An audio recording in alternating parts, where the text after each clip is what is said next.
Assalamualaikum warahmatullahi wabarakatuh. Shalom, Om Swastiastu, Namo Buddhaya, dan salam kebajikan. Halo, Sobat Berkemajuan. Kembali lagi bertemu lagi dengan saya, Reza, di podcast Sudut Pandang Kementerian Agama, BEM Fakultas Hukum Universitas Hasanuddin. Pada kesempatan kali ini, telah bersama kita Kakanda Olvianita Catherine Elizabeth Esa. Halo Kak. Halo. Sebelumnya mungkin saya panggil Ki dengan apa nih Kak, supaya lebih akrab.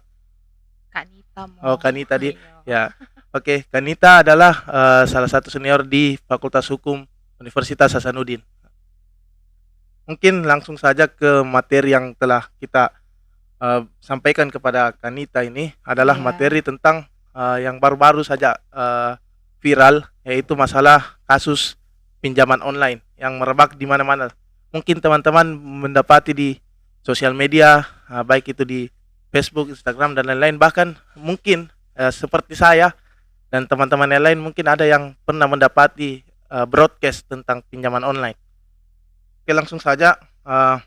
Seperti kita berangkat dari sebuah kasus di mana yang diliput oleh liputan6.com. Situ ada menerima sejumlah laporan dari masyarakat yang menjadi korban pinjaman online. Ada yang mengaku hanya dari 12 pinjol tetapi ditagih oleh 55 pinjaman online. Korban ini mengaku ditagih setiap hari disertai ancaman dan hinaan. Selain itu, kontaknya juga disebar kemana-mana. Bahkan ke orang yang tidak diketahui, yang sifatnya mungkin seperti dipermalukan. Ada pula laporan dari warga yang mengaku terlambat bayar lalu dikenakan denda oleh pinjaman online tersebut. Belum lama ada kasus lagi, mantan guru TK berinisial S di Kota Malang terjerat pinjaman online. Dia hampir sama dengan kasus pertama. Dia diteror, diintimidasi oleh debt collector pinjol. Lalu ibu dua anak ini juga dipermalukan setelah ditagih ke orang-orang yang tidak dikenalnya. Mungkin dari melihat kasus ini yang menarik diangkat oleh Kementerian Agama. Kebetulan Kak Nita adalah salah satu penganut agama Kristen Protestan. Betul Kak Di? Iya. Oke, mungkin kita ke pertanyaan pertama. Bagaimana menurut Kakak mengenai pinjaman online ini dan kasus-kasus yang terjadi tersebut? Oke, baik. Menurut saya pribadi kasus pinjaman online itu kurang sreg bagi saya. Maksudnya saya kurang setuju ya. Karena ketika saya melakukan peminjaman, ya, baik itu online atau tidak secara langsung, perasaan saya itu seperti terbebani. Ya, terbebani ya. Istilahnya seperti dihantui atau dibayang-bayangi dengan hutang. Iya, digerayangi Kak. Ya, jadi pinjaman itu menurut saya itu seperti hutang. Jadi kayak mau menjalani hari itu rasanya berat ya. Kayak ada pikiran-pikiran saja untuk selalu ingat, pinjaman ini belum dibayar, pinjaman ini belum dibayar. Jadi kurang lebih seperti itu. Kalau saya tidak setuju ya. Baik itu pinjaman online atau pinjaman secara langsung, kurang tertarik. Iya, betul Gitu. juga, karena kasus-kasus nyata saya juga hidup saya juga punya beberapa teman yang karena keadaan terpaksa melakukan pinjaman online ini, yang mungkin adalah sebab-sebab yang menyebabkan orang tersebut untuk melakukan pinjaman online. Tetapi yang kami rasa salah di sini adalah mekanisme dan bagaimana proses penagihannya, di mana kita dihantui lah, diserang lah. Yang saya saja pernah dapat broadcast utangnya orang, baru saya orang ini saya tidak tahu Kak. Itu yang mungkin buruknya dari sistem pinjaman online ini. Mungkin lanjut Kak dari sudut pandang agama Kristen Protestan, bagaimana seharusnya umat agama Kristen Protestan menyikapi hal-hal yang seperti ini? Oke, saya boleh mengutip ayat Boleh, Alkitab? boleh. Saya ambil dari Amsal 6 ayat 6-8. Dia berbunyi, "Hai pemalas, pergilah kepada semut, perhatikanlah lakunya dan jadilah bijak. biarpun tidak ada pemimpinnya, pengaturnya, atau penguasanya, ia menyediakan roti di musim panas dan mengumpulkan makanannya pada waktu panen. Oke, maksud ayat ini adalah sebagai umat Kristen, janganlah kita menjadi pribadi atau orang yang malas ya. Kita harus mencontohi semut ini seperti di ayat Alkitab ini, yang bekerja giat untuk mengumpulkan makanannya. Nah, kita sebagai manusia ini istilahnya makanannya di sini selain makanan, harta benda, uang. Nah, maksudnya seperti itu ya. Dalam porsi yang cukup. Ya, tidak baik juga kalau sesuatunya berlebihan toh. Tidak baik juga segala sesuatunya juga berkekurangan. Jadi harus cukup. Sesuai dengan porsinya. Maka dari itu ketika segala sesuatunya kita kumpulkan secara berkecukupan, jadi kita tidak khawatir menjalani kehidupan ya. Perilaku untuk meminjam uang atau apa gitu ketika kita menjalani kehidupan pasti kita dapat hindari kalau segala sesuatunya cukup toh, makanan cukup, pakaian cukup, uang cukup, pasti perilaku untuk meminjam itu dapat terhindarkan toh. Iya betul. Kemudian saya lanjut lagi ya. Kutipan dari kitab Ulangan pasal 28 ayat 12. Tuhan akan membukakan bagimu perbendaharanya yang melimpah, yakni langit, untuk memberikan hujan bagi tanahmu pada masanya dan memberkati segala pekerjaanmu, sehingga engkau memberi pinjaman kepada banyak bangsa, tetapi engkau sendiri tidak meminta pinjaman. Jadi bahkan di Alkitab pun bilang kita sebagai umat Kristen itu bukan kita yang meminjam, justru kita yang memberi. Toh? Jadi semua itu Tuhan sudah cukupkan buat kita. Jadi justru kita yang menjadi saluran berkat bagi orang, kita yang justru membantu orang, bukan kita yang berkekurangan. Jadi seperti itu. Kemudian Tuhan pun yang memberi akal budi dan kepintaran buat kita. Jadi kita pun bisa tahu apakah ini pinjaman online ini lebih cenderung ke hal negatif atau tidak. Otomatis kalau kita tahu negatif ya kita hindari toh. Tidak mungkin kita semakin mendekat. Jadi akal budi pun berguna ya. Dan Tuhan itu sudah kasih ke kita. Kalau negatif jauhi. Kalau bagus ya boleh diterapkan di dalam kehidupan. Oke. Kurang lebih begitu. Iya.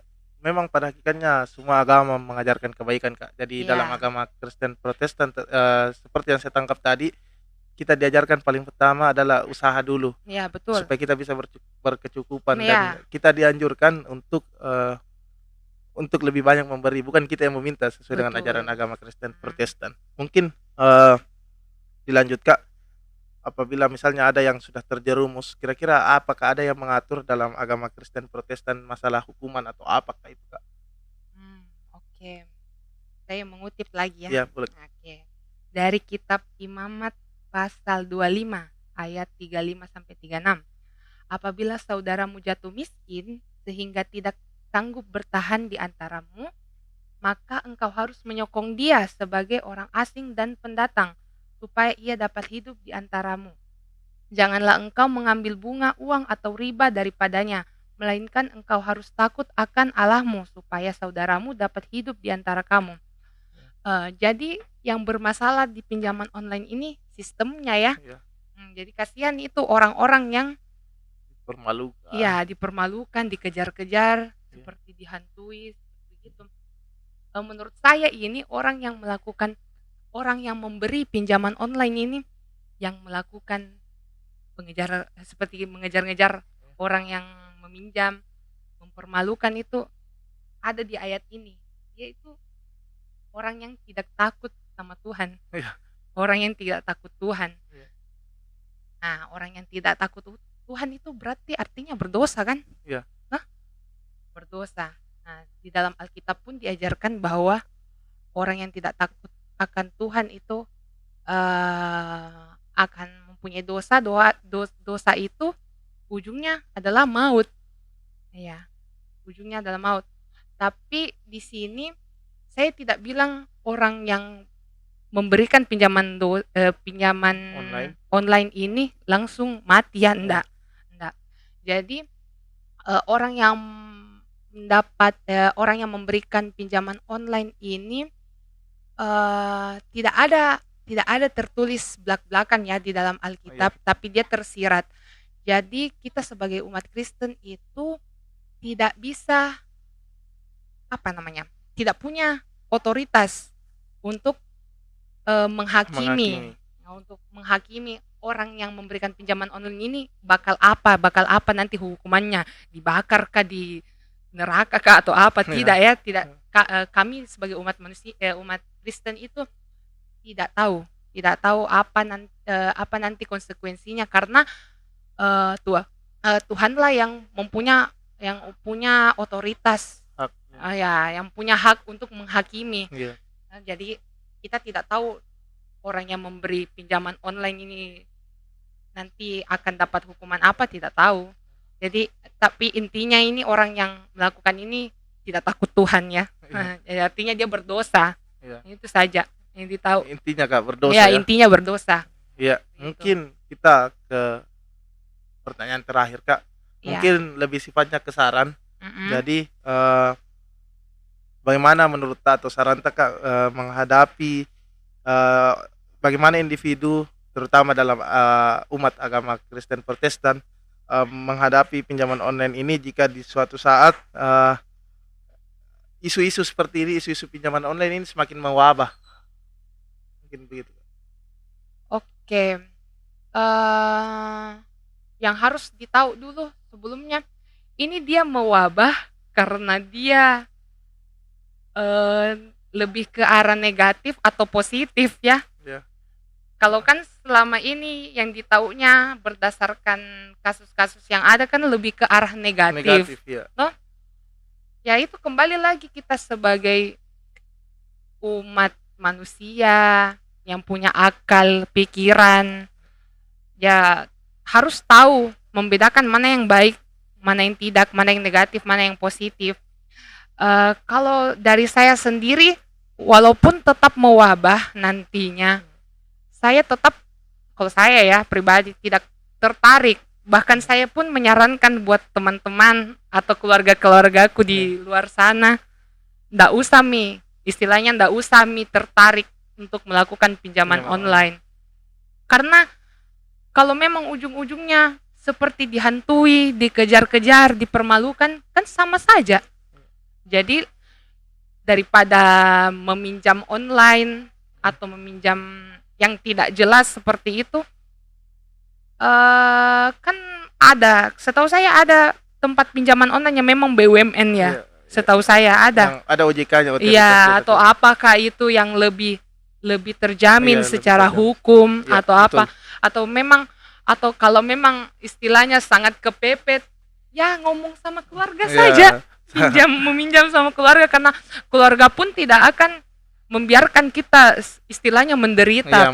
Pasti kita dibantu toh. Bantu sedikit. Iya, bantu sedikit. Kalaupun kita meminjam tidak mungkin lari. Kayak gitu. Kurang lebih seperti itu. Mungkin itu saja sesi kita pada kali ini Kak. Saya terima kasih banyak kepada Kanita yang telah menyempatkan dirinya untuk hadir, untuk berbagi bersama-sama teman-teman BEM Hukum Unhas, terutama Kema Fakultas Hukum Unhas. Saya ucapkan banyak terima kasih. Saya ucapkan juga banyak terima kasih kepada teman-teman PMK Hukum Unhas yang telah memfasilitasi kegiatan kita atau pemateri kita pada sesi kali ini. Mungkin itu saja. Terima kasih Kak. Kurang lebihnya mohon dimaafkan.